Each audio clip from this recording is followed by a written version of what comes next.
¿Sí?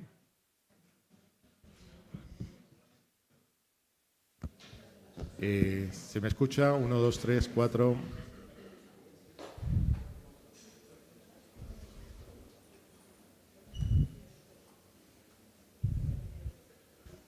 Pues bien, nos damos la bienvenida al Ateneo La Maliciosa, para quien no lo conozca, que esto es un espacio que comparten Traficantes de Sueños, la Fundación de los Comunes y Ecologistas en Acción. Estamos hoy para presentar y para discutir un reciente libro que ha sacado Traficantes de Sueños, que es una colección de artículos de Jason Moore, que es quien va a protagonizar hoy el acto. Se llama La Gran Implosión, clase, imperio y crisis climática en el capitalismo zombie. Este acto se hace en colaboración con el Grupo de Estudios de Relaciones Internacionales de la Universidad Autónoma de Madrid. Como sabéis, es un libro que ha salido recientemente y que es el segundo libro, que en castellano, en realidad el tercero, porque publicó con John Patel, me parece que el libro Las 7 cosas baratas se tradujo así. Pero en el caso de Traficantes sería el segundo, El capitalismo, la trama de la vida, ecología y acumulación de capital.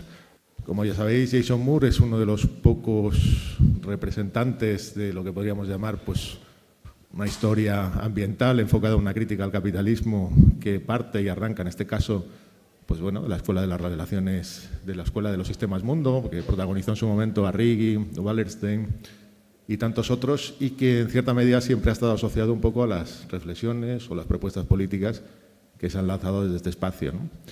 Entonces, sin darle mucho más preámbulo al asunto, os voy a contar cómo va a ser la dinámica.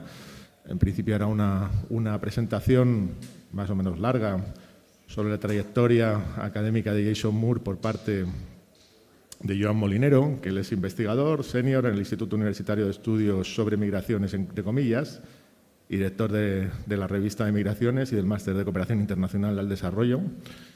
Y posteriormente hablará Jason Moore, unos 40 minutos, y luego tendremos pues una conversación, una discusión que irá encabezada con preguntas de 3 personas, que son por un lado Rebeca Jiménez, investigadora predoctoral, con contrato de FPI en el Departamento de Ciencias Políticas y Relaciones Internacionales de la UAM, y que ha realizado distintas estancias en distintas ciudades, y que su tesis se centra fundamentalmente en analizar los discursos dominantes en el régimen internacional de lucha contra el cambio climático desde una mirada ecofeminista. De Marta Íñiguez, profesora de Relaciones Internacionales en la UAM también, y actual coordinadora del Máster de Relaciones Internacionales y Estudios Africanos, y con una investigación que se centra más bien en las estrategias internacionales de paz y conflictos y los abordajes críticos sobre las mismas relaciones internacionales. Y posteriormente también de Isidro López, que es el traductor del último libro de Jason Moore, que está aquí sentado y que es parte de la casa y que lo conoceréis porque ha participado en Zona de Estrategia, en distintas publicaciones, en público. Es autor de un gran libro que se llama Fin de ciclo, Financiarización, Sociedad y Territorios, el modelo de acumulación español, y que hizo conmigo, por cierto, y de alguna serie más de artículos, ¿no? y de distintas reflexiones e investigaciones. Entonces, sin más preámbulo, pues vamos a dar el paso a Joan, y luego más extensamente Jason. Como os decía, el acto va a ser en inglés, todo él, excepto lo que he comentado yo, y tenéis el Telegram para la traducción. Muchas gracias. Muy bien, ¿suena? Sí, vale. Muchas gracias, Emanuel, por la apertura. Yo también voy a hacer mi intervención en castellano y luego ya pasamos a la lengua imperialista. ¿Verdad, Jason? Bueno, en primer lugar, lo que quisiera hacer es agradecer a todas las personas involucradas en hacer posible que Jason haya venido, empezando por él, que me escribió un día así un correo de la nada, llevamos conociéndonos desde hace mucho tiempo, y me dijo, bueno, estaré por la península ibérica, a ver cómo hacemos ¿crees que podemos hacer algo por Madrid? Y bueno, pues ahí activé todos los recursos que estaban a mi disposición, y sobre todo me gustaría agradecer a mis colegas del GERI, del Grupo de Estudios en Relaciones Internacionales, y bueno, coordinadoras también del Máster en Relaciones Internacionales y Estudios Africanos de la Autónoma, que son quienes pues desde el principio, Iciar y Marta, me ayudasteis mucho a poder gestionar todo esto, y gracias a vosotras Jason está aquí. Así que pues nada, no quería dejar de agradecer y de señalar que esto es un evento he coordinado entre el máster en Relaciones Internacionales y Estudios Africanos de la Autónoma y Traficantes de Sueños, a quienes también agradecemos porque, bueno, gracias a ellos también hemos podido tener la gran oportunidad de tener a Jason aquí con nosotros. Simplemente me gustaría resaltar un poco la trayectoria de Jason para quien no le conozca o para quien la haya leído circunstancialmente. Creo que es un verdadero honor tenerle aquí porque, bueno, pues investigadores, investigadoras hay muchos, pero que tengan el impacto y la incidencia de Jason en varias disciplinas, porque encima creo que es un gran valor que tiene el trabajo de Jason, es que es interdisciplinar, pues no tantas personas en la academia tienen la relevancia o alcanzan la notoriedad del trabajo que él ha tenido. Además, es una persona que yo debería decir que es muy agradable trabajar con él, contactar con él, está siempre abierto a ayudar, sin importar la edad o la nacionalidad de quien le contacte, y eso habla muy bien de su persona. Y bueno, nos conocimos un poco de carambola hace ya cuando yo empecé mi doctorado y la verdad que he de decir que gracias a Jason pues hemos podido también traer muchos de sus textos al castellano. Muchos de ellos están incluidos en los libros que ha editado Traficantes de Sueños, principalmente El capitalismo en la trama de la vida, que yo diría que es su obra central. Pero bueno, con Jason también organizamos 2 monográficos en la revista Relaciones Internacionales, que es la revista del GERI. Hemos hecho traducciones al italiano, sobre todo gracias a nuestro colega Gennaro Avalone. Y bueno, yo tuve la gran suerte que Jason quisiera hacer el prólogo de mi libro. Y por ello estoy pues también muy agradecido a pues una persona de su talante. Muchas veces pues no sé, se lo creen, ¿no? Yo creo que Jason es una persona muy humilde y eso también hay que reconocerlo porque el factor humano es muy importante. A nivel teórico sí me gustaría señalar la importancia de su trabajo porque entra de una línea teórica que inició Fernand Braudel, que siguió Immanuel Wallerstein y que, bueno, yo no consideraría que es una evolución el trabajo de Jason, sino que consideraría que es una línea, digamos, adyacente o que sigue un poco la trayectoria de los teóricos estructuralistas en relaciones internacionales. Lo que creo que es de valor y que hay que resaltar de su trabajo es que Jason ha revitalizado en cierto modo el campo estructuralista en relaciones internacionales, muy deprimido tras la caída de la Unión Soviética, muy atacado desde otras corrientes de relaciones internacionales por considerar que era sistema mundo, ¿no? Las teorías de la dependencia excesivamente políticas y poco académicas. Yo creo que gracias a los aportes de Jason ha habido una revitalización que además ha permitido hacer que el campo marxista también entre dentro de los estudios ecológicos, que siempre había tenido sus divergencias y sus problemas, ¿no?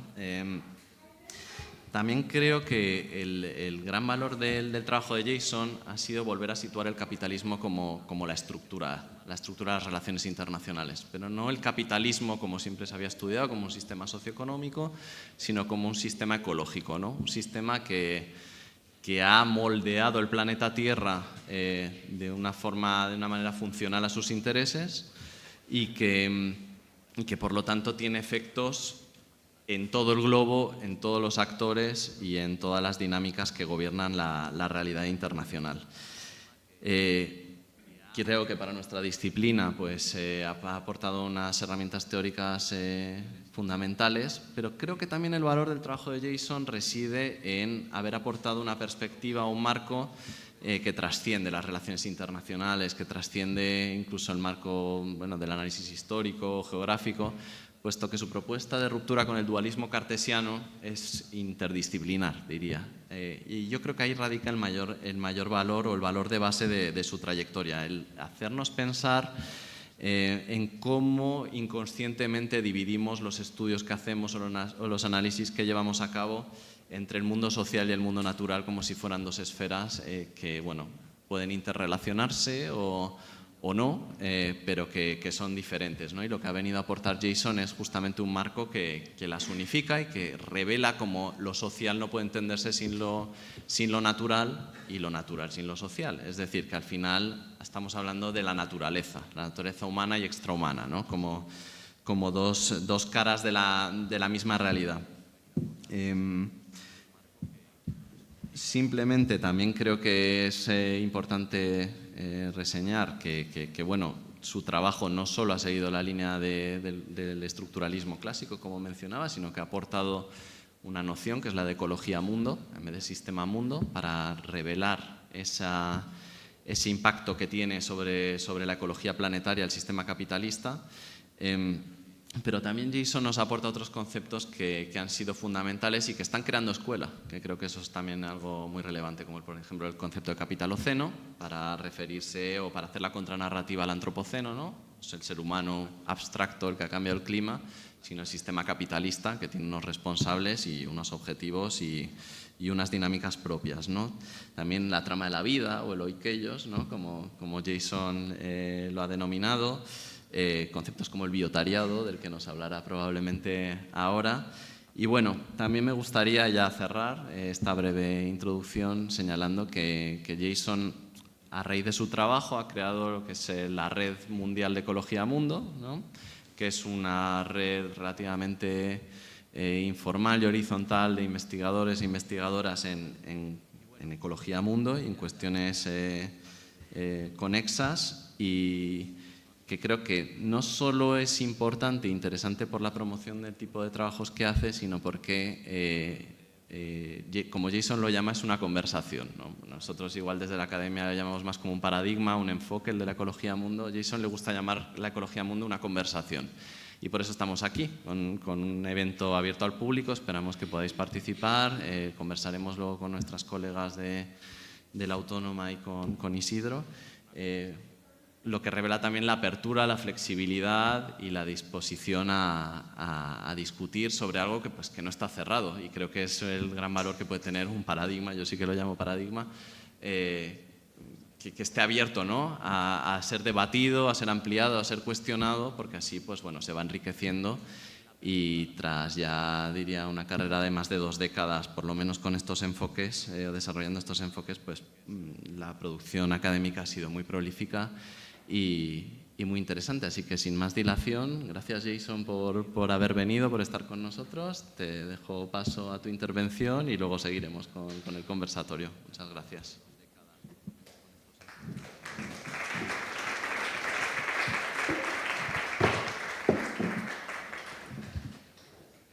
Thank you, Yuan. Thank you to all the comrades at Traficantes de Sueños. And we will try to get the sound just right. All right, where are we now? Thank you. Thank you to all the comrades. Well, I want us to think about the climate crisis. Sorry, we'll see if we can get that right here in a moment. I want us to think about the relationship between the climate crisis, the crisis of liberal democracy,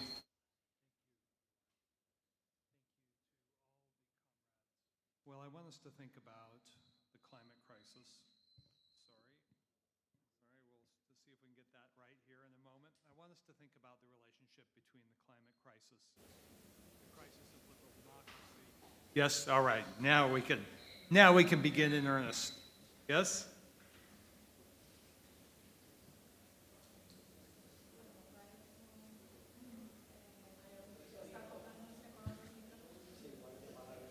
Is it from here? Yes, all right. Now we can begin in earnest. Mm-hmm. We'll figure this out. Yes, all right. I have been given the go-ahead again. Perfect. Thank you, comrades. Thank you for coming here tonight. What a pleasure. I want us to think tonight about the intimate relationships between the crisis of capital accumulation, the crisis of liberal democracy, and the climate crisis. Well, on that note, the end times are upon us. Everyone agrees, or at least it feels that way. Activists, journalists, eco-socialists, historians, scientists, politicians. Climate change brings the end times. We've all heard this a million times. And only a state of emergency can save us. Here's Roger Hallam, co-founder of Extinction Rebellion. I am talking about the slaughter, death, and starvation of 6 billion people this century. That's what the science predicts. I want us to let those words, the science, sink into our critical imaginations for the next hour. Hallam is echoed by the prominent eco-socialist John Bellamy Foster, who opens a recent book this way: capitalist commodity production threatens an existential crisis in the human relation to the earth. For the historian Dipesh Chakrabarty, modernity is destabilizing the boundary parameters of human existence. And in more lurid and popular form, a genre of climate porn journalism has proliferated. Journalists such as David Wallace Wells insist that everything points to the uninhabitable Earth. Meanwhile, the European Union, always a bastion of common sense, says that climate change is an existential threat, but also somehow, and I quote, an economic opportunity for the EU. In a prescient early summary of climate emergency thinking, a decade ago, the glaciologist Jason Box put it concisely: we're fucked. Well, I'm here tonight to say whether or not we're fucked is an open question. But the question itself deserves interrogation. It certainly expresses the zeitgeist. The spirit of climate doom has been cultivated endlessly and carefully since the 1970s. Its agents are not secret. Eco-doomism has been a pillar of the environmentalism of the rich. But in 1968, or 1970, or 1972, doomism was not dominant. Today, it is. Today's zeitgeist, climates of doom and all that, expresses a geoculture of fear. And it's not only about fear. It's not only about climate. It is about power, and specifically ruling class power at the end of cheap nature. I'm here to say that climate doomism is about the climate as much as sexual violence is about sex. To be sure, there are physical moments in play, and these should not be elided or skipped over. But the essential dynamic is social, hence historical, and therefore subject to political intervention. The climate crisis and the geoculture of fear can be explained. It must be explained on the real ground of history, as Marx and Engels like to say. That history is a history of the worldwide class struggle in the web of life. My argument is likely to be misunderstood. My critique of climate doomism and of the elite politics of climate fix begins from the acceptance of the scientific consensus on climate change. For all its diversity, the evolving scientific consensus on climate change insists on an epochal coupling. On the one hand are quantity-quality shifts. This is captured in the Earth system language of state shifts and planetary boundaries. On the other hand, the forces behind these shifts are growing, leading to the acceleration of climate change. But the scientific consensus tells us that the forces of climate change are human-caused. No, they are not human-caused. They are not anthropogenic, made by man. They are made by capital. They are made by the capitalist class and their cadres. The climate crisis is capitalogenic, made by capital. The denial of capitalogenic climate change is everywhere. It is captured vividly in the updating of limits to growth thinking, first popularized in 1972. Today, that thinking is captured in an academic fad. We have all heard of it. It is called the Anthropocene, the age of man. These scientists and their ideologues and many academics, many professors, they tell us that the problems of capitalism result from an eternal conflict. Between whom? Between man and nature. It is a very old argument. Malthus made this argument more than 2 centuries ago, telling us that class inequality is the outcome of natural law, not exploitation, not enclosure. And Marx rightly ridiculed him for that. Importantly, the thinking behind the Anthropocene is not just academic. It is fundamental to capitalist power and the capitalist drive to restructure planetary life today. As I'll show, this capitalist drive seeks to protect their wealth and power by pursuing a transition to a post-capitalist civilization. This capitalist drive leads towards one or another version of what Bob Brenner calls political accumulation. There are other expressions, such as Varoufakis's techno-feudalism, all point in the same direction. The thinking behind the Anthropocene, the age of man, is not new. It goes back to the origins of capitalism. It goes back to the origins of imperialism and the civilizing projects that continue to this day. The climate science is not false.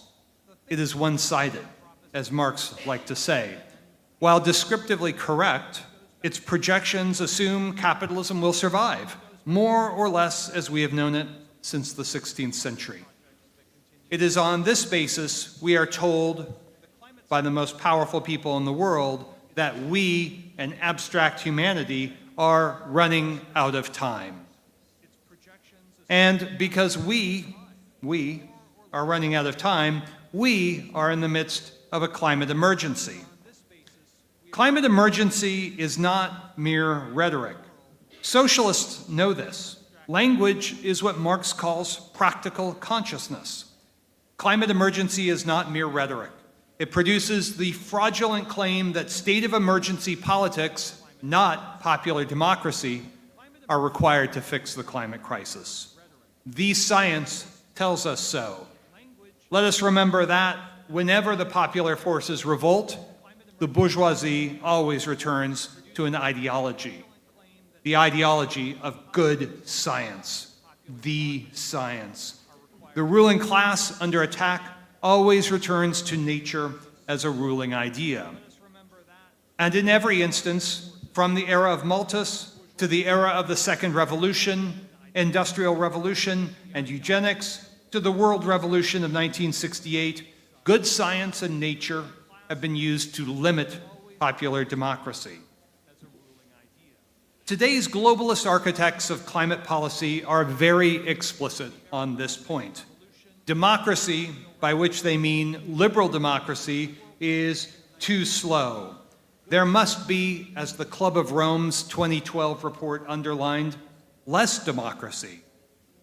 Less democracy if nature is to be saved, and, oh, by the way, the people are too stupid, too irrational, too selfish, and they cannot be trusted.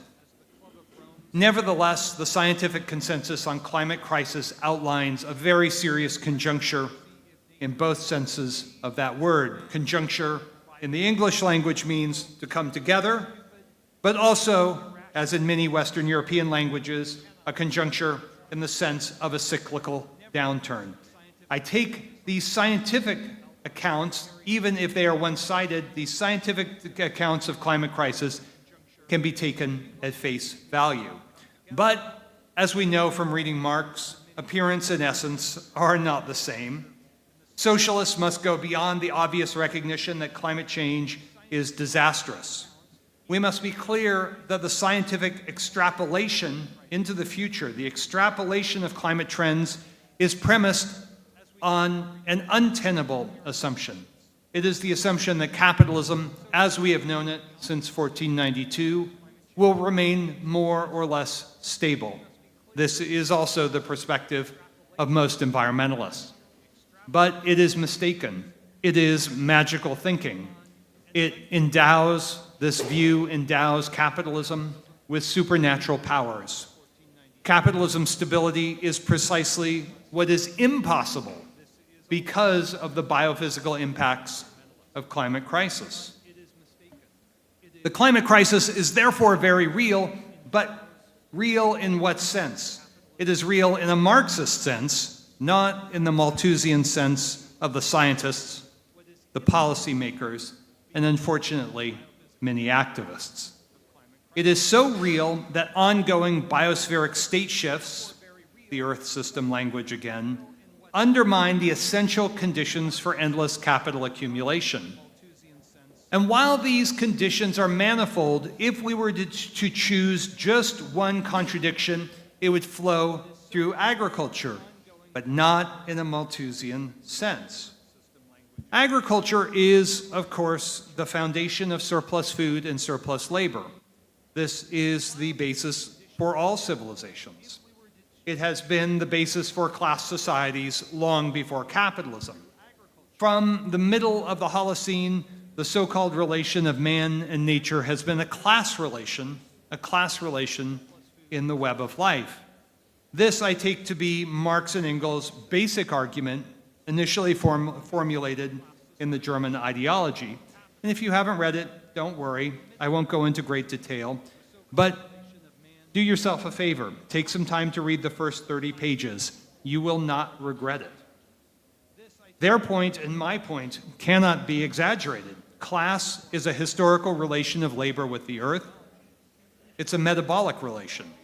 It is a relation between human labor, which is itself a natural force with the rest of nature. Those are Marx's words. Through this relation, labor activates new potentialities that slumber within and also between human and other webs of life. Marx quotes the communist priest, Thomas Müntzer, "The creatures too must go free." Why? Because the creatures are also put to work for capital. The creatures and the soil are internal to the proletarian relation. They are not all the same, but they are, as Marx would say, distinctive moments in a rich totality of many determinations. No socialist revolution can succeed by treating these other elements of the proletariat, the soil and the worker, the creatures, as external. An injury to one is an injury to all. Well, this insight is fundamental not simply to understanding the real ground of history. History for Marx was one moment of praxis. It was indispensable to the development of a democratic and proletarian alternative. And this socialist alternative clarifies how the so-called environmental crises generated by successive and varied modes of production have not, emphatically not, been Malthusian crises. They have been Marxist crises. They have not been crises arising from an eternal conflict between man and nature, but crises that emerge from class structures and class struggles in the web of life. For Marx, the class metabolic relation of labor is a primary contradiction. It is not a derivative of what he called abstract man and abstract nature. This is the error of Marxists who write books like Marx in the Anthropocene. History does not begin with abstract humans, Marx argues. History begins with historical man in the web of life, emerging through labor processes. And I think this is essential to making sense of the class struggle and the class politics in the climate crisis. The planetary superclass today understands that we are in the midst of an epochal transition, away from capitalism and, they hope, towards a new class society. Now, here's something important. The capitalists don't care if their wealth and power derives from endless accumulation or from some other logic of accumulation, a logic of political accumulation. They simply want to maintain their wealth and power. There are many names for such transitions. Gramsci, the great Italian communist, called them passive revolutions. This latter signified the rise of fascism, of course. On a world scale, Samir Amin, the organic intellectual of post-war national liberation movements, called them decadent transitions. Remember that, decadent transitions. These are distinct from revolutionary transitions, one possible outcome of capitalist crisis. If today the revolutionary possibility looks bleak, let us not despair. The great implosion, the great convergence of the end of cheap nature, the crisis of liberal democracy, and the terminal crisis of accumulation bring new contradictions, new struggles, and new weaknesses for the planetary superclass. Such transitions, decadent or revolutionary, are responses to a fundamental breakdown in the social order or in the mode of production. Such crises are crises because they cannot be resolved within politics as usual. I think that is obvious looking around the world today. Some crises in the history of capitalism have been developmental. Developmental crises can be resolved through new rounds of capitalist fixes, new imperialisms, and the like. Others, however, are epochal crises. These cannot be fixed within the established model. This is a fundamental political question today. Is the capitalist world ecology moving through a developmental crisis? If so, it would resemble the great crises that began in the 1550s, in the 1770s, in the 1890s, in the 1970s. Each was fixed, not solved, but fixed through a new imperialism, a new accumulation regime, new technological mixes. Importantly, each crisis was fixed by the imperialist movement into new frontiers of cheap nature and its four cheap moments of labor, food, energy, and raw materials. Frontiers of cheap nature were not limited to labor and resources. They were always also frontiers of cheap waste, cheap garbage, cheap toxification. Every new era of capitalism depended on these waste frontiers. For 5 centuries, capital's toxic accumulations could be dumped for free or as close to free as possible. Today, this is impossible. The imperialist enclosure of the atmospheric commons has reached its inflection point. We call this the climate crisis. The cheapening of the conditions for accumulation depended upon such enclosures of labor and resources, but also waste. These are no longer possible. Cheapening today yields its epochal inversion, the great implosion, the great reversal of cheap nature. The web of life, subject to endless capitalization, is now staging an epochal revolt. That revolt emanates from humans and the rest of life. It is not about nature or man. Those are bourgeois fetishes. This revolt emanates from humans and the rest of life, subject to the violent and simplifying disciplines of capital. That revolt emanates from within the planetary factory, from every field and mine and tree and factory. The soil and the worker, as Marx emphasizes, the proletariat and the biotariat are refusing the disciplines of capital.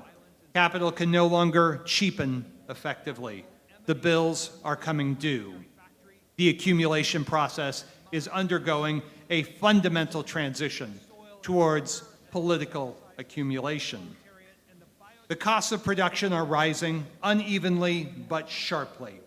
Worldwide inflation is one symptom, and it is no accident that Greens everywhere don't care.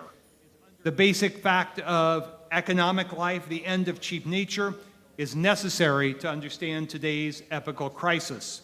The morbid symptoms of the end of cheap nature, to borrow from Gramsci, surround us. World war, climate crisis, and crucially, the replacement of liberal democracy with forms of managed democracy and inverted totalitarianism, to borrow from Sheldon Wollin's groundbreaking thesis. Make no mistake about it, those morbid symptoms are not limited to the so-called populist right.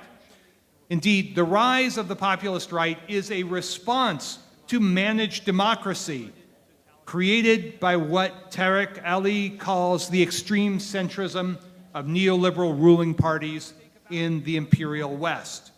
We can and must be critical of the populist right, but the primary contradiction in the crisis of liberal democracy is not emanating from these populist reactions. It is the result of centrist liberalism and its social basis in a hyper-centralized capitalist class. It is no longer the 1%, as we learned during Occupy Wall Street. It is the 0.1%. So if ours is not a developmental transition, it must be an epochal crisis. The transition from feudalism to capitalism was one such epochal crisis. And for a quarter century, I have argued something relatively simple. The origins of capitalism and the origins of today's climate crisis are intimately linked. How can we know this? Simply put, there was a revolution in the mobilization of labor and the transformation of environments after 1492. That's an empirical statement. In the 2 centuries after 1550, the share of European and American populations dependent on the global circuit of capital grew rapidly. By the 18th century, the proletarian share was perhaps half the economically active population. Of course, Marx made this argument for England, but as he knew, those observations were not limited to England. The creation of a progressively larger semi-proletariat depended upon and enabled an environment-making revolution. In the centuries after 1492, the capitalist forces effected an environment-making revolution unprecedented in human history. The scale, the scope, and the speed of environmental change realized a quantum leap in these centuries. The rate of environmental change was often an order of magnitude greater than pre-capitalist civilizations. The contrast with feudalism was dramatic. The crisis of feudalism bears directly on socialist praxis. Recall this: praxis is always 2 moments, dialectically joined. The moment of the present and its strategic dilemmas is 1. This is what socialists have called the present as history. At the same time, that history is emphatically world historical. This is not speculative. As Marx and Engels insisted, we must look to the empirically verifiable movement of the class struggle. Through conquests, married to commerce, European bankers, kings, priests, and soldiers engineered the transition from one class society to another. It was a decadent transition, to borrow from Samir Amin.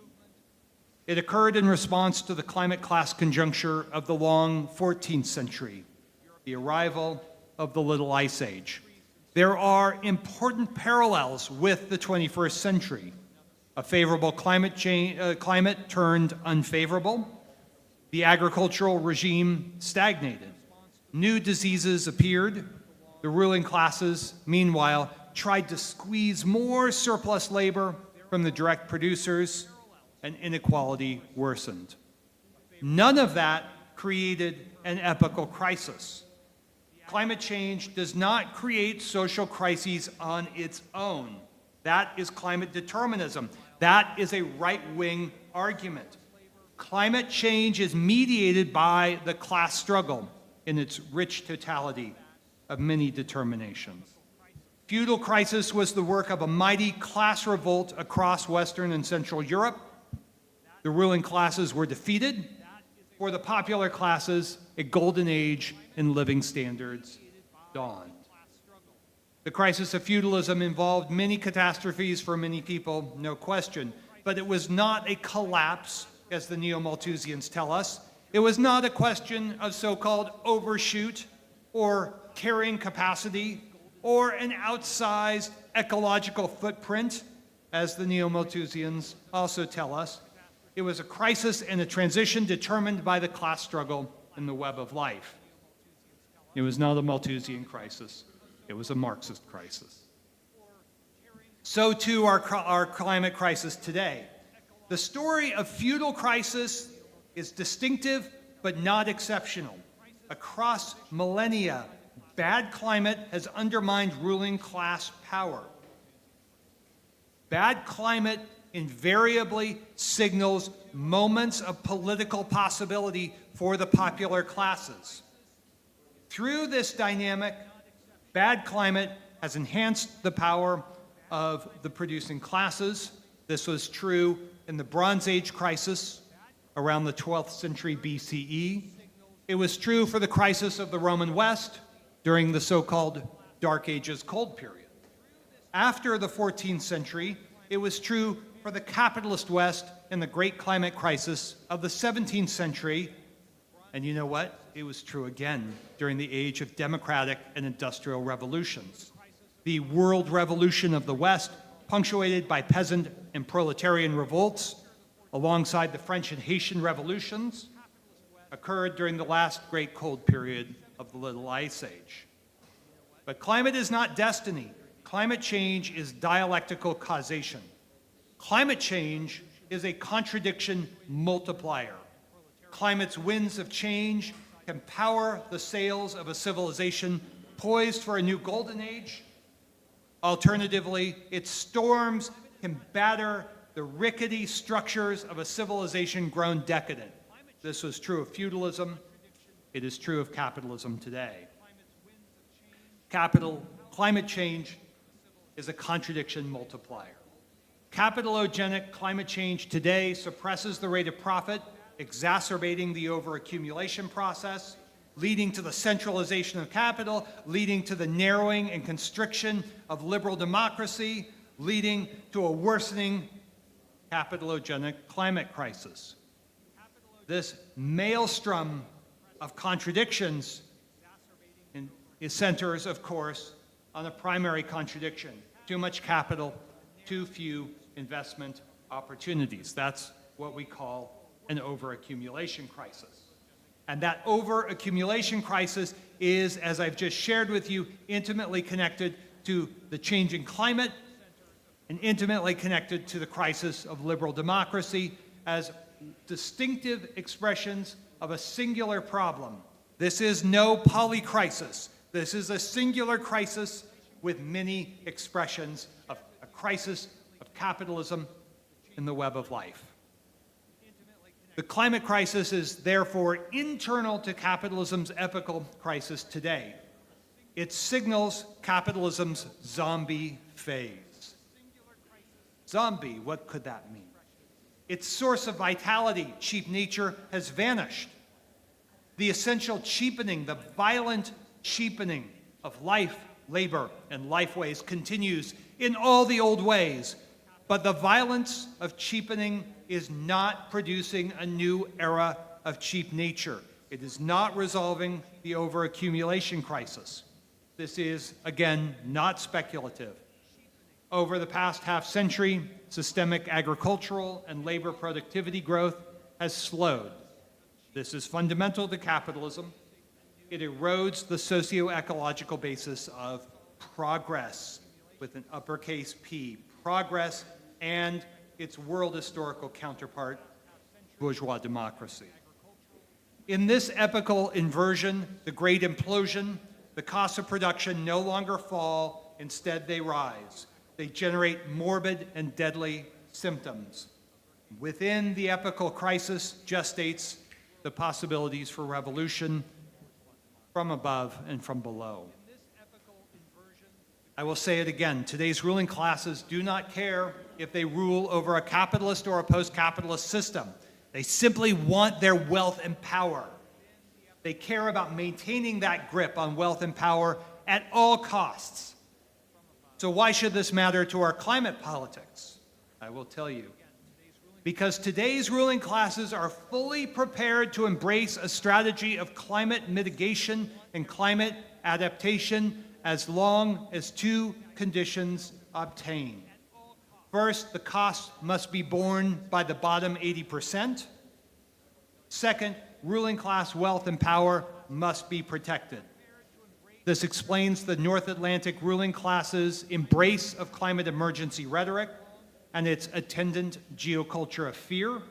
It also explains why the professional cadres have embraced the environmentalism of the rich.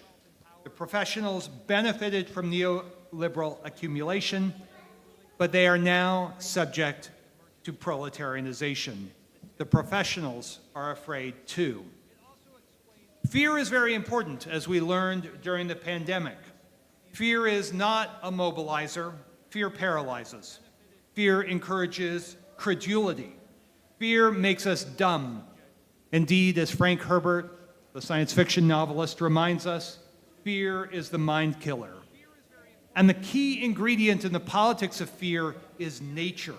Not the soils and streams of the web of life, but the nature of authoritarians and imperialists and fascists, and yes, even many liberals, from Malthus to Galton and Haeckel to Paul Ehrlich, Garrett Hardin, and all the other representatives of the environmentalism of the rich since 1968. But here's something even more important. The politics of fear are also a politics of fix. Not a solution, but a fix. Climate doomism is ideologically, culturally, and politically part of a broader elite climate politics. The ongoing decomposition of liberal democracy across Europe, across North America, is fundamental to the new climate politics, what I call the new climate consensus. The old climate denialism is out. Everyone recognizes the climate crisis today. Yes, even in the United States, where virtually all of the 15% of the country that denies climate change, virtually all of them are over age 60. That elite climate consensus seeks to mitigate and to adapt to the climate transition in a way that will accomplish something epical, a decadent transition.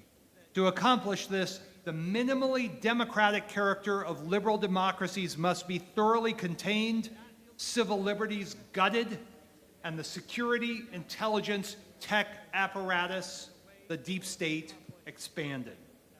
This is already in motion for several decades at this point. Zombie capitalism's epical crisis leads inevitably towards a post-capitalist order, but alas, not necessarily a socialist or popular democratic one. This is a possibility. Today it is slim, but the situation can change rapidly. Sealed boxcars and all that. The imperialist West's new climate consensus is a key element in the effort to create a post-capitalist society. It seeks to maintain the planetary superclass's grip on wealth and power. It offers a politics of planetary management. Sometimes it's phrased as planetary stewardship, which sounds very nice, planetary stewardship. It joins the fear and the fix. They are not opposites. They are two mutually reinforcing elements of the same elite worldview. The fear and the fix are ideologically cohered through its fantasies. Fantasies of good science, of expert rule, of the eternal conflict between man and nature. All are essentially fraudulent, but with profound political implications. Importantly, these fantasies are not actually technocratic. They are a rule of experts, but not a rule by experts. Well then, who are the rulers? The left today often avoids the answers. The rulers in this instance are found in the imperialist bourgeoisie of the West. Since 1968, it is centered on a trilateralist nexus of the United States, Japan, and the major Western European states. Until recently, this trilateral zone has been home to a US-led transnational ruling class cohered through financial, military, and intelligence institutions, elite universities, foundation-funded think tanks. The tip of the iceberg of this transnational bourgeoisie is expressed but not limited to such prominent institutions, we know the names, the World Economic Forum, the Bank of International Settlements, networks like the Bilderberg, the Trilateralists, the Club of Rome, and much beyond. Starting in the late 1960s, these institutions cohered in response to Third World revolt. This revolt was diverse. It included the rise of OPEC, the non-aligned movement, the new international economic order, nationalist and socialist revolutions across the decolonizing world. And the history of the environmentalism of the rich, the Stockholm Conference in 1972, and countless other moments between the late 60s and early 1970s, was joined directly and immediately to this process of transnational elite formation, followed by the counter-revolutions of the long 1980s. Let me focus on the ongoing triple crisis in this light. It is not, as I said, a polycrisis, but a singular crisis with three major expressions: the crisis of democracy, of cheap nature, and overaccumulation. Each conditions the others. For the ruling classes, the politics of decadent transition rely on a politics and geoculture of fear to navigate through the very treacherous waters ahead of the singular crisis with three major expressions. The geoculture of fear is not new, but it has reached a tipping point. Existential threat rhetoric is everywhere these days. And as I've mentioned, at the center of existential threat rhetoric, at the center of it all really is nature, naturalism, ecologism. These are some of the most dangerous words in the bourgeois lexicon. The geoculture of fear finds its lifeblood in nature. Nature is a ruling idea. If George Orwell were writing today, the great enemy of today's totalitarian capitalism would be obvious: nature. Nature justifies, and I quote from Orwell, the battlefield and the torture chamber. Nature delivers the great fear and ensures, as Orwell writes, that the issues you are fighting for are always forgotten. Nowhere is this more clear than in the worldwide assault on free speech, on journalism. We read of the EU debanking, freezing the bank accounts of journalists. We have NATO aligned with elite universities like Stanford and CIA operations like Bellingcat as the gatekeepers of reliable information and denouncing disinformation, of course, always in a way that benefits the warmongers, the fearmongers, and the imperialists. We are witnessing the epochal crisis of the bourgeois democratic experiment. That liberal experiment took shape during the last great crisis of the Little Ice Age. This was the revolutionary upheaval of the Atlantic world, the so-called Age of Democratic Revolutions at the end of the 18th century. As we've seen, bad climate has a way of unsettling political regimes.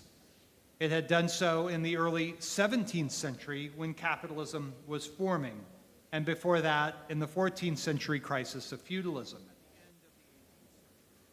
These were also moments of possibility for the producing classes and reproducing classes, and moments of danger for the rulers. Capitalism's history offers a clear pattern.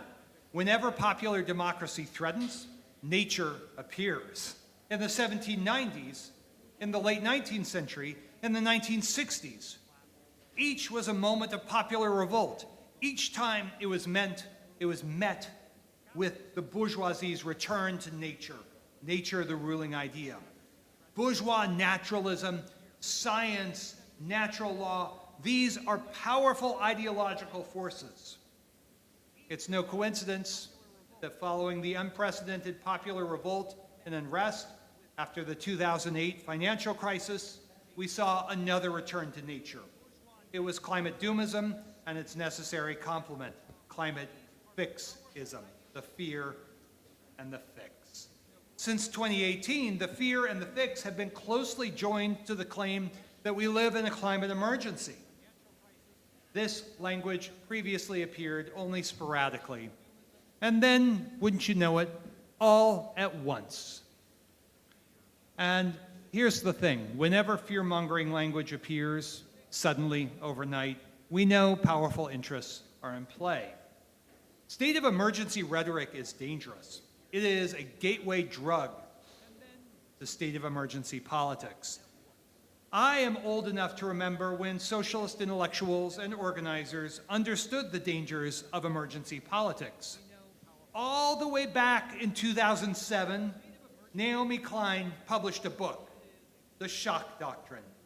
We learned that neoliberalism was imposed through state of emergency politics, which crushed meaningful democracy. Everyone on the left agreed. State of emergency politics always favor the ruling classes and their professional cadres.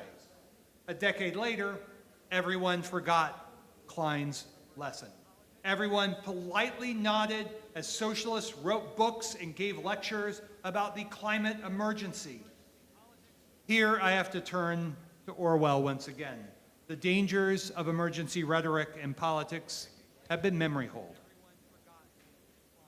The problems were further amplified through official declarations of pandemic emergencies in 2020. Everyone would have to sacrifice equally, but forgive yet another Orwell reference, some were more equal than others. Professionals sat at home and ordered Uber Eats and had blue-collar workers bring their groceries to them. One doesn't need to be an expert in 20th century history to know the declarations of emergency have always served the oligarchs. For the ruling classes, the people are to be feared, they are to be disciplined, they are to be suppressed by economic co-optation and soft power, if possible, by violence as necessary. The economic rhetoric of the Chicago Boys was always grounded in a bourgeois theory of nature, the ruling idea, and natural law.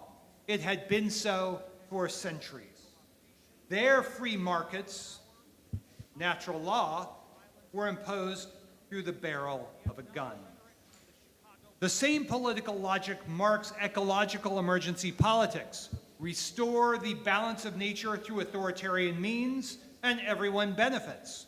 Environmentalists have argued this in different ways since 1968.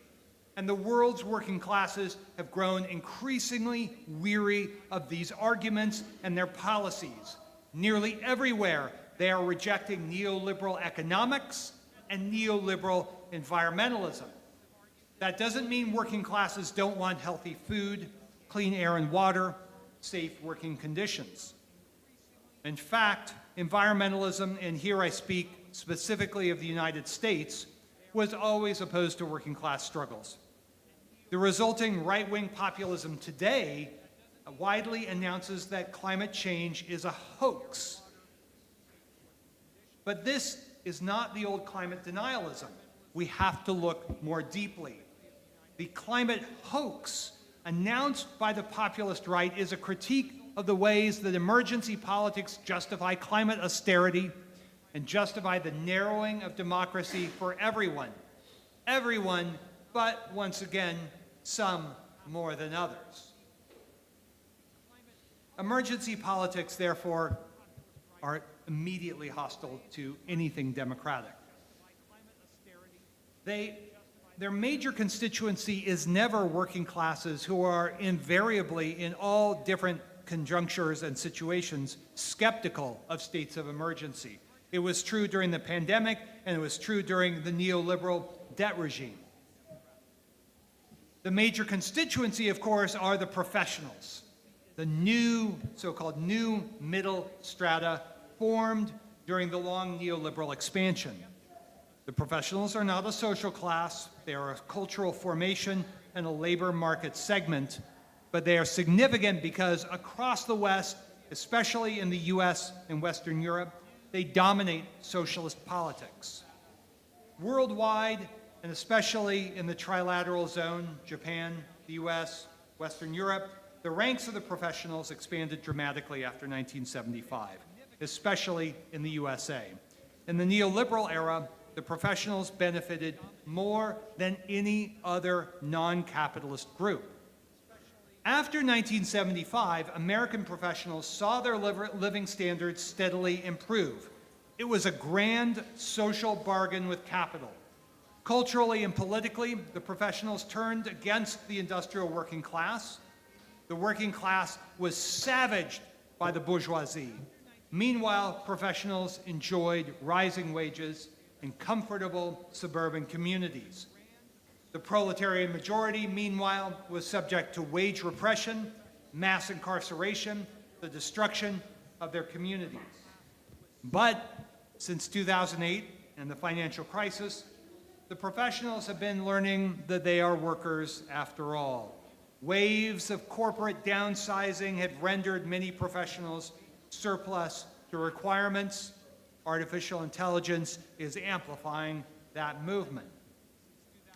These are the developments that shaped American environmentalism after 1970. This is important because American environmentalism, through the power of the empire, through the great foundations, became a kind of model for environmentalists worldwide. This environmentalism was never a mass movement, not in the way of labor movements, not as civil rights movements. American environmentalism was always embedded in a wider web of institutional and imperial power. American environmentalism was the liberal expression of professional virtue politics. It had a strategic, ideological, and demographic role to play. It was, and it remains, centered on an anti-democratic strategy of courtroom litigation, environmental management, and administrative reform.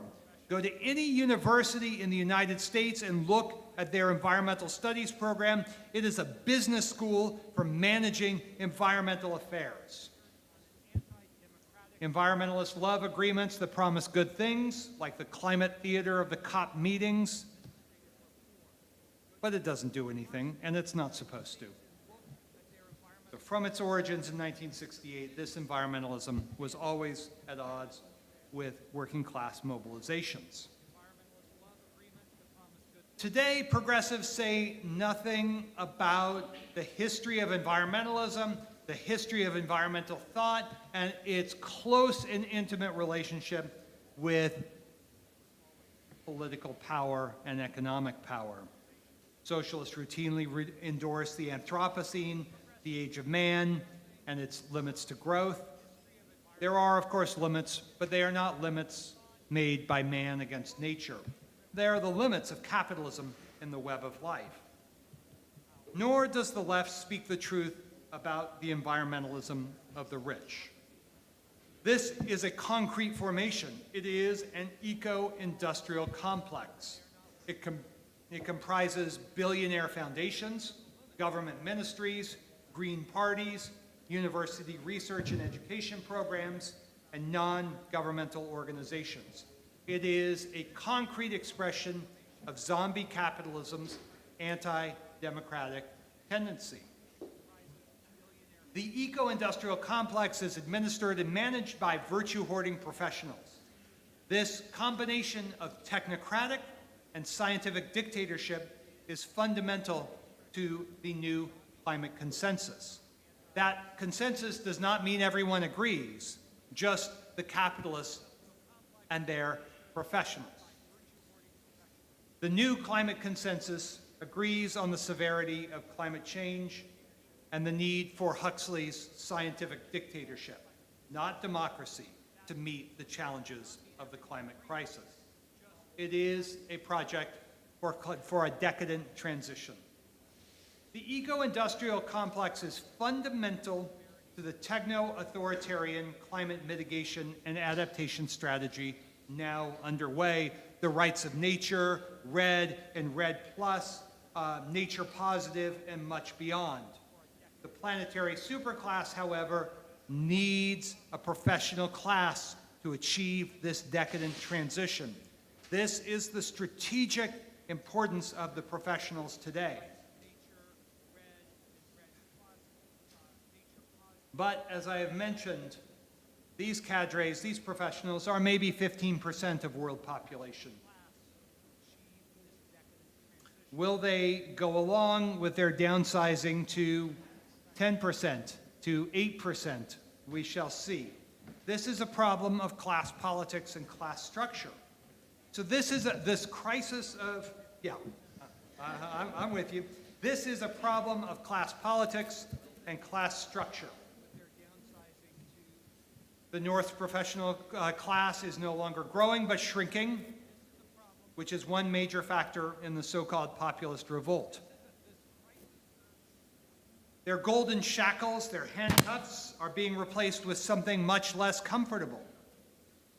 Let us recall that more than one revolution has been set in motion by déclassé professionals in alliance with the blue-collar majority. But what are we looking at here? Why is it easier to imagine the end of the world than the end of capitalism? Well, at root, because of the ideological power of the bourgeoisie over 5 centuries to create this idea that the eternal conflict, the conflict between man and nature, is what is driving the problems of the world. Sometimes population, sometimes genetic determinism. The particular contours can change. And what we are seeing at the end of cheap nature and the exhaustion of the capitalist productivity model is the end of progress. Progress can be stated many different ways, but ultimately it is the faith and belief in incremental reformism. No one believes in that anymore except for a few professionals. And that faith corrupts most of the intellectual left in the English-speaking world, I would say. There is a lack of appreciation, both amongst environmentalists and Marxists, that the civilizational priority is changing from competition and state action that attempts to advance the rate of profit to political accumulation that protects the mass of profit. Competition has been effectively terminated, and the idea, the driving political force of extreme centrism is to terminate the democratic features of liberal democracy. The populist right often understands this better than the socialist left. Not always, but often. So this means that economic stagnation and political authoritarianism go together. This is, at a systemic level, a symptom of the crisis of cheap nature. What does that mean? It means that the ruling classes have fewer carrots. Carrot and stick, they have fewer carrots to give to the professionals, much less the workers. And if you don't have the carrot, you need more sticks. That is what we are seeing. This is symptomatic of the great implosion. Socialist revolutions occur, social revolutions occur when progress is perceived as impossible. This was the case for the Chinese Revolution. Spectacularly, the landlord regime could not fight the Japanese fascists. This was the case for the Bolsheviks. Peace, land, and bread, impossible within the bourgeois war regime of Kerensky. A revolution would be necessary. So what kind of revolution and to what ends? Well, I say, let us be clear about the technocratic and administrative and security state that is the fundamental architecture of capitalist rule in the present and enormously well-suited for the dystopian scientific dictatorship that they wish to impose. But also, let me say this, a brave new world for perhaps the top 10%, perhaps the top 15%, but 1984 for everyone else. This is not speculative. Again, look at the history of the post-war era since 1945. Look at books like The Shock Doctrine and the Jakarta Option. That is 1984 for everyone else. So to conclude, if not scientific dictatorship and 1984, if not a techno-scientific dystopia, what? Well, maybe we should give democracy a try. I'm reminded of the old radical joke that if elections could change anything, they would be illegal. A democratic experiment would necessarily go beyond the political sphere and necessarily go directly to the massive concentrations of economic power that liberal democracy has protected. Here, Naomi Klein's insistence that climate politics must entwine the democratization of planetary life with the struggle for climate justice is a powerful one. It is also much more unsettling to climate justice than we usually suppose. We can only make sense of these dynamics on, as Marx and Engels say, the real ground of history. This is the only way to formulate a socialist and revolutionary democratic politics to terminate the global dictatorship of capital. In sum, we must cease to be terrified of the breakdown of the system. We must cease to fear democracy and embrace its implications for human and extra-human liberation, for the emancipation of the soil and the worker, paid and unpaid, human and extra-human.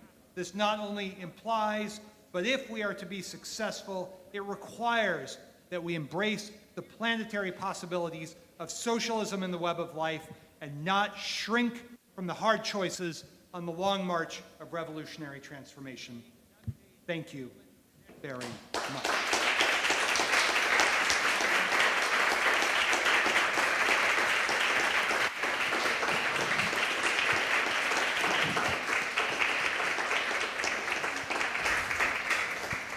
Pues tras esta intervención de más de una hora, desde luego agradecemos a Marta la traducción porque ha sido increíble que durante tanto rato haya conseguido mantener el tono. Entonces, si os parece bien, pues Rebeca, Marta, Isidro, pues paséis aquí. Yo sí os rogaría que la intervención fuese breve porque realmente nos quedamos ya sin tiempo. Y nada, pues luego intentaremos que haya un poco más de diálogo, por lo menos que Jason pueda contestar, ¿vale?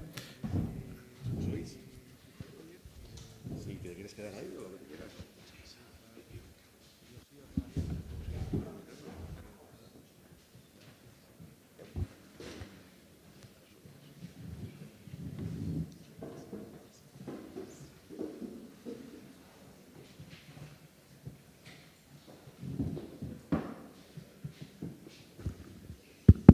Okay, thank you, Jason. I think that every minute of your speech may open like 5 debates of 5 hours. I hope we will focus now and make a nice debate. As Emmanuel said, we request you to make short interventions, short responses, and see what happens. So, Marta, if you want to start, please.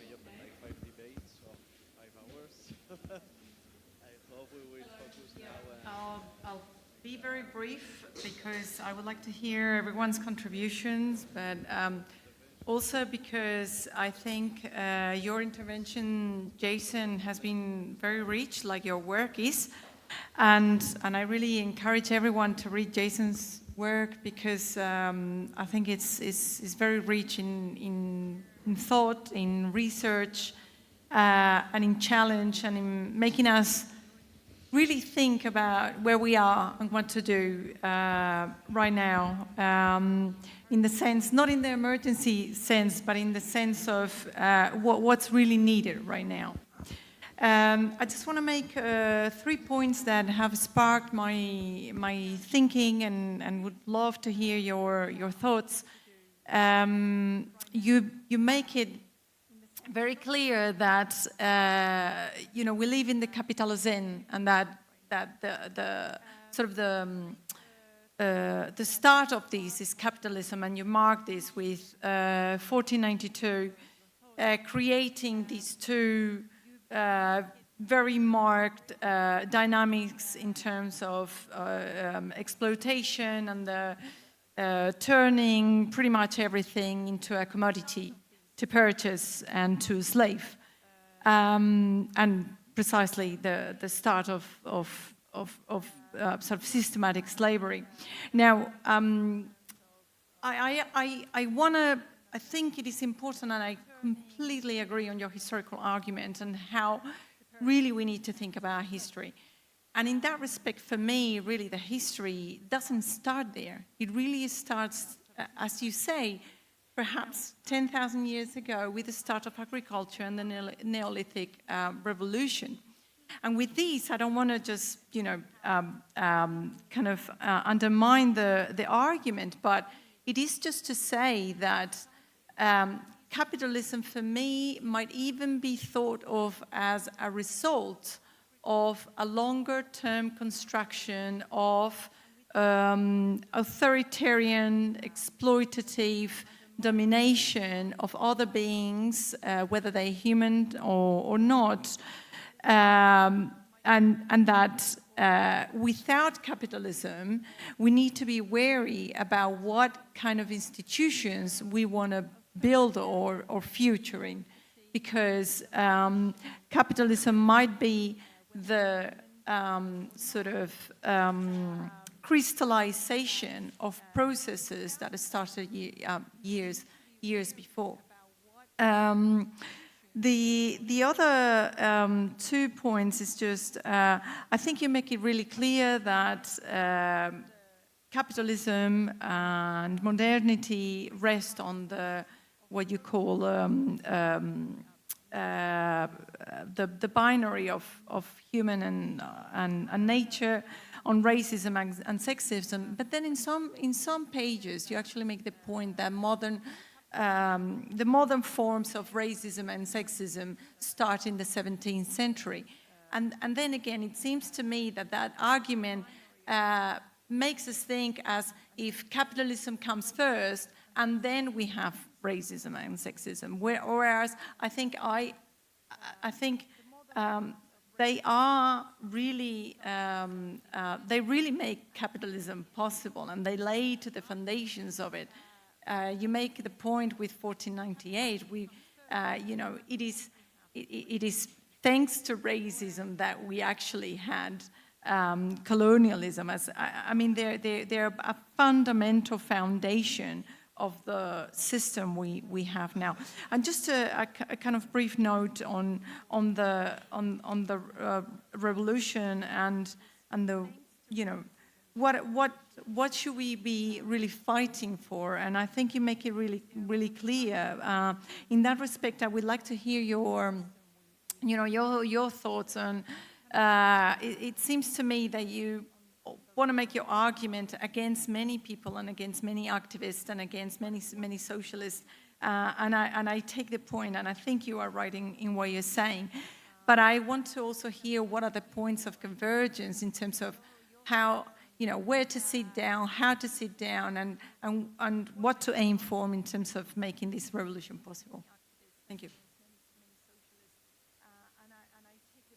Thank you to Joan and to the coordination of the Master's Program International Relations and African Studies at UAM for inviting me to participate in this event. And I've been asked to do a kind of review from the ecofeminist perspective of the book. And in that sense, I think one of my main reflections is going to be kind of similar to some things that Marta has said. But one thing that strikes me a lot in the book is the fact that you actually cite and engage with actual ecofeminist authors. For example, Val Plugmuth, Silvia Federici, Maria Mies, Caroline Merchant, to say some of them.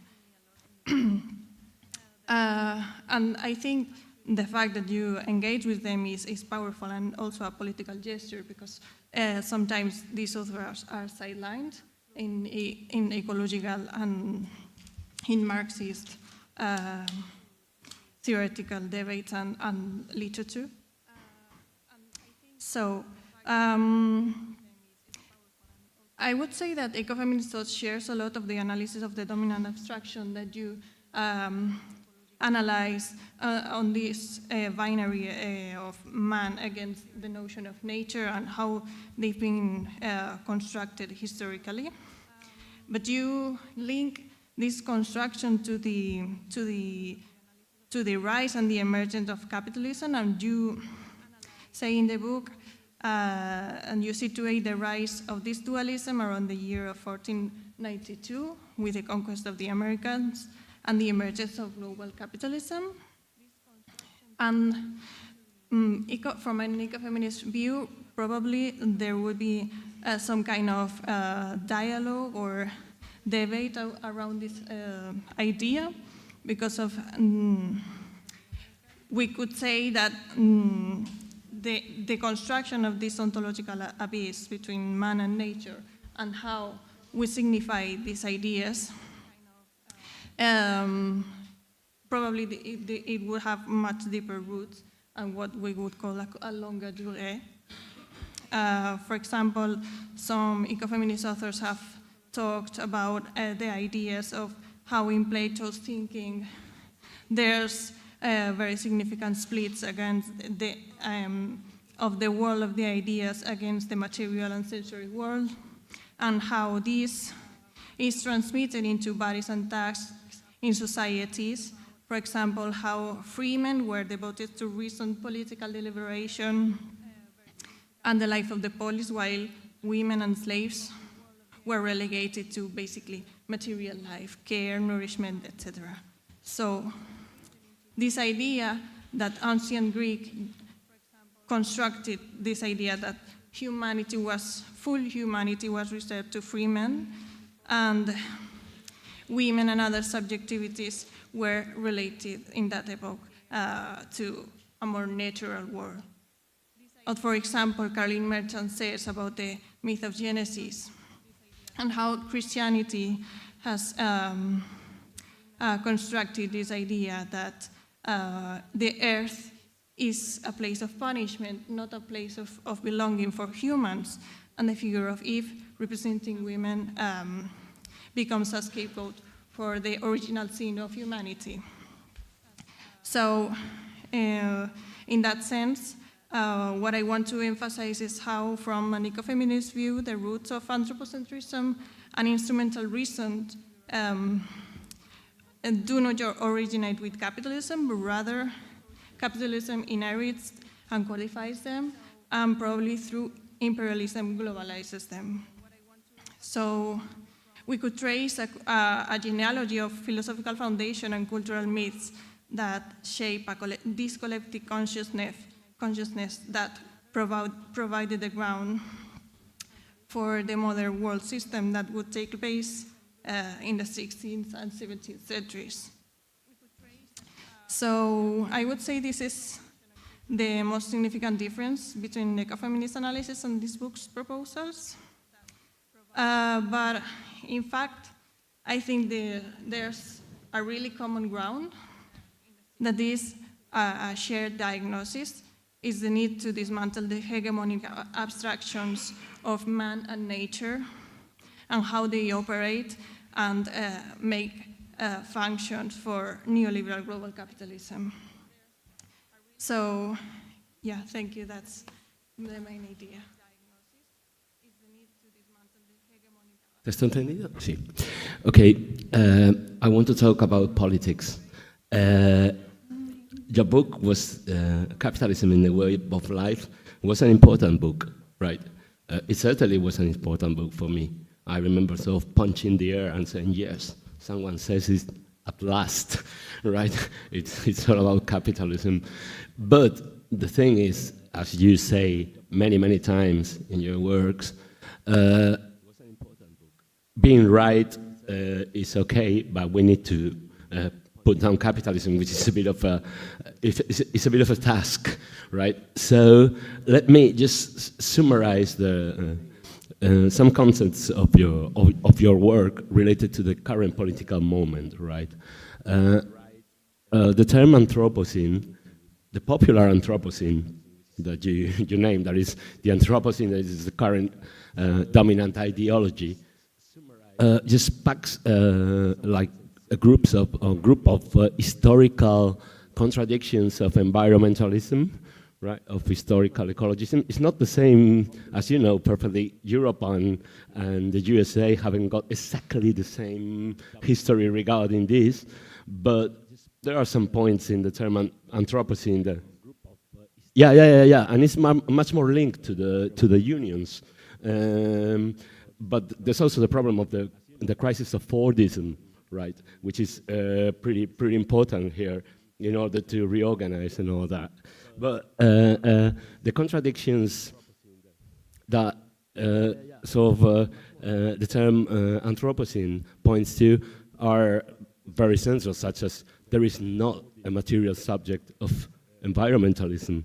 The earth, the interest of the earth, is just way too vague, as you say, and insofar it's just a vehicle for domination, Malthusianism, eugenics, the very notion of scarcity, right, which in a capitalist context ruled by the labor theory of value, saying scarcity and expensive, scarce and expensive is exactly the same thing, since we haven't got any other way to measure scarcity but money, right? All these sort of traps that historical environmentalism has more or less fall into, and since the role of scientists has been so prominent, there is not inside environmentalism there hasn't been a culture of political debate. There hasn't been a culture of political debate as in other, let's say, political discourses, right? Also, we are still now in the popular Anthropocene, right? And if we look to the last 5-6 years since your book appeared, we've seen that coming out of the pandemics, we had like the full-blown of green capitalism, right? In Europe, it was building up since 20 years ago, but Bidenomics, the Inflation Reduction Act in the United States, are most important. In China, China embraces green capitalism, right? Its main productions, renewable energies, and the electric vehicle, right? So European and American green capitalism stops being profitable at that very moment. Also, if you remember, in 2020, the letter of Larry Fink from BlackRock to the shareholders saying, there's money here, right? Which at the end of the day, insofar as governments are spending, we want that money. The financial institutions want that money, right? But now we have Trump, right? And Trump, of course, is no denialist, but he's a cultural warrior, right? What Trump is saying is it's okay to dismiss climate change. It's okay, as it is okay to dismiss many other things, it's no problem, and it's not going to dictate public policy. That's a bit of his message, right? This has got the ricochet effect on the global left of becoming way more back to the very problems of ecologism, right? Since the Kyoto protocols are under attack, they now all of a sudden are good. The COP conference, they are good, right? Renewable energies, which of course now it's just a thing that capital can defend by itself, doesn't need the movements backing them, backing renewable energies, seems like a reasonable political stance. So regarding that moment, the capitalism, how do we get to popular capitalism? Because the problem of capitalism is that it hasn't yet met a politics capable of embodying it. And we find ourselves in a moment in which the industrial working class in Western countries, we could talk about the global south in totally different terms, but at least in Europe and in the United States, there's not going to be a comeback of Fordist or industrial working class related organizations, right? Even though labor is going to be important, of course, but what kind of organization do you imagine able to embody the capital scene and put an end to it, since we are in a terminal crisis of capital? It's quite a mission, but it seems like without that, we are lost.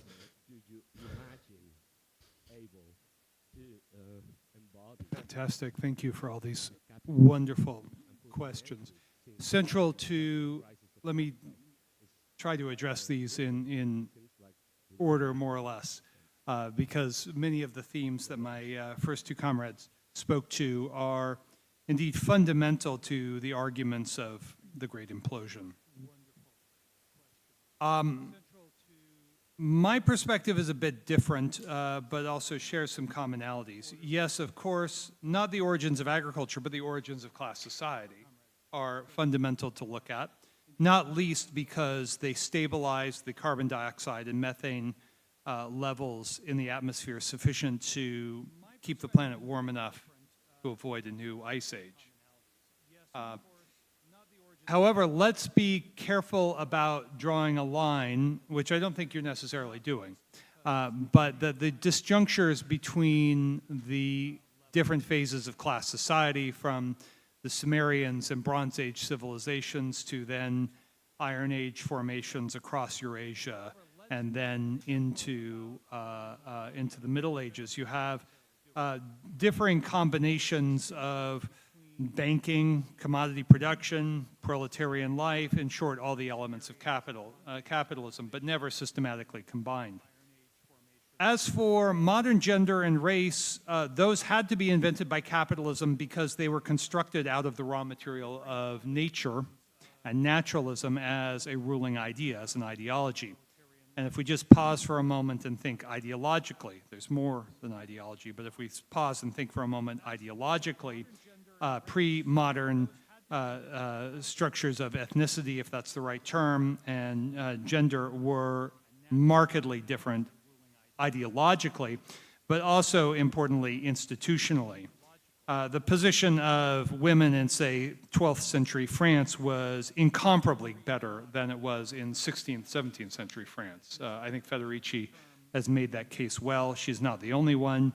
Importantly, Federici points out that this was a decisive break and fundamental to the defeat of what she calls the proletarian struggle in early modern Europe. And my own assessment aligns very closely. I understand you will have Comrade Sylvia here very soon, so I'm sorry I couldn't be here for that.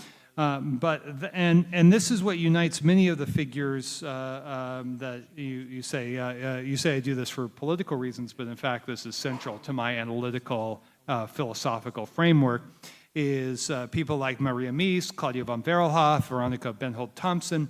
What did they study? They studied proletarianization. And they understood that gender was a particular institutional mode of organizing labor power, dividing the working class, and suppressing the reproduction costs of the working class. It's no coincidence that these gendered structures and modern sexism emerge precisely at the moment and as the precondition of the truly remarkable expansion of the Western European proletariat between 1550 and 1700, roughly from 1/4 of the population to about half, according to people like Charles Tilley and Levine and Wally Seacombe and many others. Foundational, yes and no. That these structures of domination were, and I address this explicitly in the book, were all constructed precisely out of the raw material of nature. So that modern race is completely different from pre-modern race. Pre-modern race, if that's the right term, was about keeping people out. Capitalist racism is about keeping people down. And there's a particular legal history that I would pinpoint that you don't get in modern racial laws until really the plantation revolution in the Caribbean and then perhaps famously after Bacon's rebellion in the Carolinas following 1676. So there's a precise history that we can go back and forth on. I'm happy to debate it. It's important. It's also important to counteract you're not doing this, the appropriation of somebody like Cedric Robinson who says, well, there was this sort of deep buried racism in the ancient European past. It's bad history. He provides no evidence for it, and he's on much firmer ground when he points out race has nothing to do with pigment. The Irish are his key example. Ecofeminism opened some questions and then closed them down very, very fast because they refused to develop a class critique of the abstractions of nature and instead treated nature as a more or less innocent construct. Here I'm thinking of Carolyn Merchant. Carolyn Merchant a little bit, but Vandana Shiva. It's much more useful to point out that gender is a labor relation and therefore a class struggle. I think that allows us to construct a particular set of historical turning points. Again, Federici is fantastic with that, but in the history around race and around the history of plantation slavery, that can be done very concretely. It's much better than what we see in the United States of a kind of liberal professional assertion that, the problem was race. The problem was not race, the problem was capitalism that then creates race as a dynamic of super profits. The contradictions of the United States right now are very interesting, and that's what I hear you really asking me about. Am I correct? Happen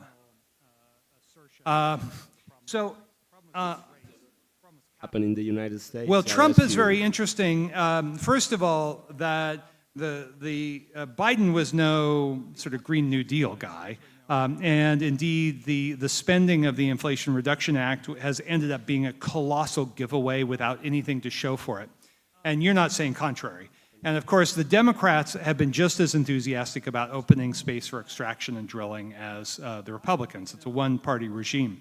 Trump is, however, very interesting in the sense that he has taken up elements of the American left's argument for decades. Tariffs are bad, and tariffs, free trade is bad, tariffs are good, rather, sorry. I got that mixed up momentarily. Free trade bad, tariffs good. We need to reindustrialize America. He hasn't gone far enough. Stephen Moran, his economic advisor, still has an essentially monetarist concept. Meanwhile, the populist base of Trump, I've had terrible arguments, especially with German colleagues for some reason, who insist that MAGA is fascist. MAGA is absolutely not fascist, and it betrays a profound ignorance of what is going on. The American working class, the multiracial working class that voted for Trump is absolutely furious at 5 decades of getting fucked by the professional class and the 1%. And sorry for the crude language, but I need to drive this point home. The professional class left has absolutely failed. And the social basis and the political orientation of MAGA is represented by somebody like Steve Bannon, a tremendously complicated figure, but against the forever wars, against monopoly. In fact, he came out specifically and said Biden's anti-monopoly Federal Trade Commission chair should remain, against the deep state and the security state, against Silicon Valley and those globalists like Musk who have been driven out of the Trump orbit of late. Okay, maybe they'll come back, maybe not, we don't know. Meanwhile, the whole Trump project has to be understood in line with the Sanders revolt as well. And what are they doing? They are, for the first time in American history, saying there is a class struggle in the United States, and the working class has been getting its ass kicked. So it is a stirring up of working class rage that is in, especially Trump, and I'm sorry, even more than Sanders, essentially looking to tear apart and dismantle the whole post-war architecture of American world power. And yes, he is an imperialist, but he is looking to manage Trump is looking to manage U.S. imperial decline. This sets up new conditions for the class struggle in the United States, but there's no left. There's no left that is willing to speak to the working class, and that is its greatest challenge. So what is to be done? build a working class party and speak to the working class and mobilize around these core principles that unify the working class, as opposed to the professional class Democratic Party liberalism that was basically a right-wing project from the very beginning. So that's a start. And we'll see I think COP will continue to be an absolute theater. And the Chinese are not, the Chinese are the CCP is a political accumulation project. And yes, guess what? They've peaked CO2 emissions, and they're about to peak fossil fuel production. I'm not saying the CCP is socialist, that's not my position. However, they have their act together much more than the Imperial West. And we can dig into this more. Thank you, Jason. If you want to reply to him quickly, or otherwise we will take some questions from the public. Yes, thank you. And again, of course, I'm not making that argument, and I do think that capitalism marks a turning point in the speed, the amount of accumulation and dispossession that it carried with it, and I really liked how you call it the Pangea, right? The Pangea, the new Pangea that capitalism formed. But it's just also that I don't like the terms very much of the history and the prehistory, and that's why I like to see where this comes from, right? And because I think I completely agree with your argument. If we know where we come from, then we might be in a much better place to know where we want to be. And I'm weary that we forget what was before in terms of where does capitalism comes from in terms of the political and social structures of exploitation and domination in which it rested that we don't want to replicate. And I didn't say, but of course I'm here coming from historical political anthropology that has studied debt, the rise of states, and all of that, and we should. I think we should keep an eye. But I would just like to then again, I think racism and sexism, again, they are really part of it. It's not just about the laws that were made for it. And the same that we have to be very clear the different phases that the class system has gone through. We need to be very clear about the different phases that race and patriarchy have gone through. And I think, again, race and racism and sexism and patriarchy, they have been sustaining structures for the processes of dispossession and accumulation. So I don't think they are just the results of it. I think they are also the foundations of capitalism. We can keep talking about. Well, there's a historical sequence that we can debate. Yeah. And I'm happy to do that. Exactly. There's a cascade of sequences, so it's not one and then the other, but it is clearly that there were particular structures of cheapening that came to include race and gender as naturalized phenomena, as naturalized ideological phenomena. We have to look at the sequence, is what I'm saying. But I really liked the argument that you said about the ideology and this the ideology that goes on to the civilization process, right? And I'm even prepared to say that to the heart of this civilizing process, there is an ideology of dehumanization, whether that is on the basis of class, whether that is on the basis of color, or whether that is on the basis of sex. But these are not equal phenomena. I think that has to be resolved through a debate over turning point. True, there are part of interwoven dynamics of exploitation. However you want to relocate, Right, but they have to be Yes, but they have to be, we have to pinpoint specific turning points for what you're talking about. Otherwise, it becomes an exchange of phrases. So if we want to understand race, you can look at the specific legal transformations, for instance, in Barbados between indentured servants and African slaves, and look at the specific, it's not in a reductionist sense, but there are specific turning points in the legal codes that set up then the structures of the American apartheid regime. And these came, yes, in waves, precisely as you indicate, but we have to identify the turning points. After Bacon's Rebellion, and then in the 1790s with the rise of the cotton plantation complex. The Sumer, the imperium of Sumer in 5,000 years ago, and then you get the starting of writing, where you get like writing was invented on the basis of debt, and who owes what and who gets what, and that actually was based on these structures. Anyway, I don't want to monopolize. No, it's a good conversation. Thank you, Rebecca and Isidro. Do you want to add something? Regarding, Trumpism is just such a phenomenon, and in a way, yeah, of course,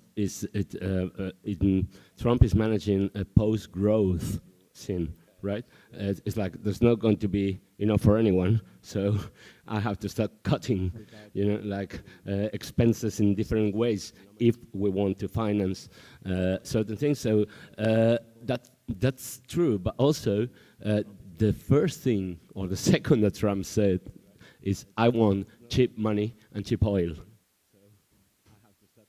I need the two of them, and he's just been around just possibly his only bosses, Saudi Arabia, Qatar, oil-producing countries. Looking to dismantle NATO. Oh yeah, sure. Which is a good thing. That used to be, in the 70s, that was the European left's position, right? Yeah. NATO. But because China and United States still have got things to say. Europe has got nothing to say. Yeah. It's a completely subsidiary place, right? We move along when other people move. When China and the United States and the rest of the world moves, Europe eventually moves. Yes. China has won. Huh? China has won. That's clear. Okay, thank you. So I think we are going to get a few questions from the public, even though we have 3 minutes only. But are there questions? Somebody wants to ask something to Jason? No? Mm-hmm. No, they disagree, but they won't say anything. See, we know. They laugh because it's true. Yeah. If somebody wants to ask in Spanish, we translate as well, if it's a language issue. Okay. Comrade. Great. Hi. Well, thank you. First of all, it's been very educational conversation. And I would like to request a couple of pragmatic ideas, things that we can do to actually empower our common folk, our comrades, to do something, because we are seeing every day that, well, common folk are dispersed. Like, we are not together, we can get our act together. Our attention span is shortening, our collective minds is completely numbed by the media, and we don't have access to that kind of power. So if you could give us like 3 ideas, like pragmatic ideas, like what could we do to actually get our shit together? Well, I have something to say that is very depressing. You all are much more advanced than anything in the United States. And so I come here and my heart sings because there is so much movement, so much organizing, political dialogue.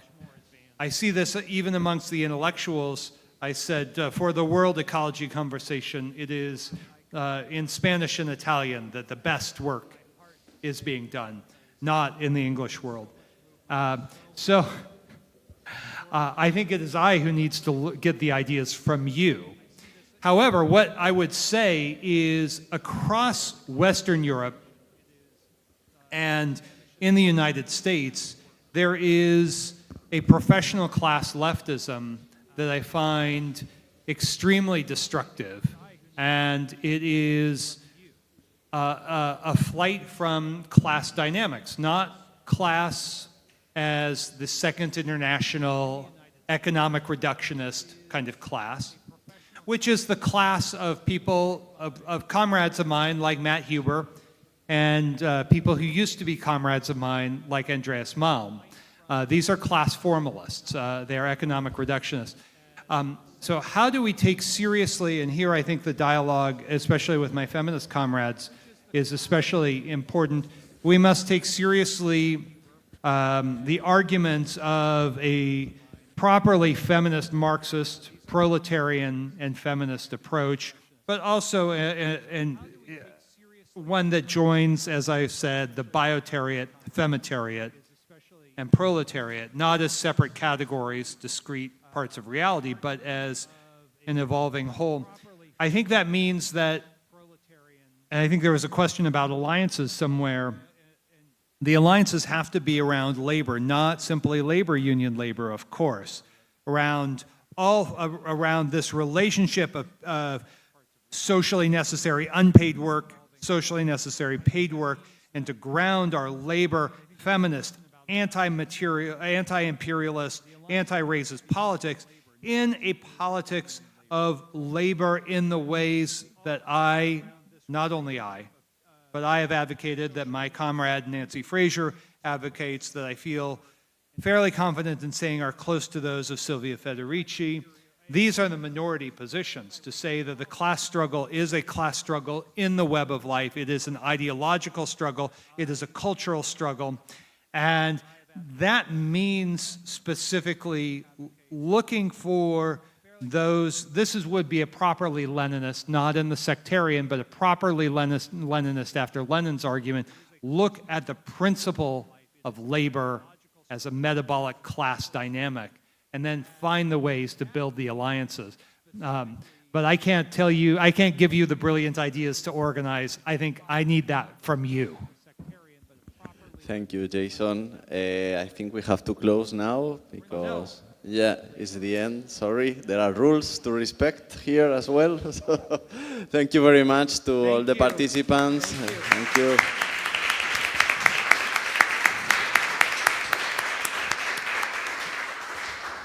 And we continue tomorrow at Carlos III University at 11 if you want more world ecology.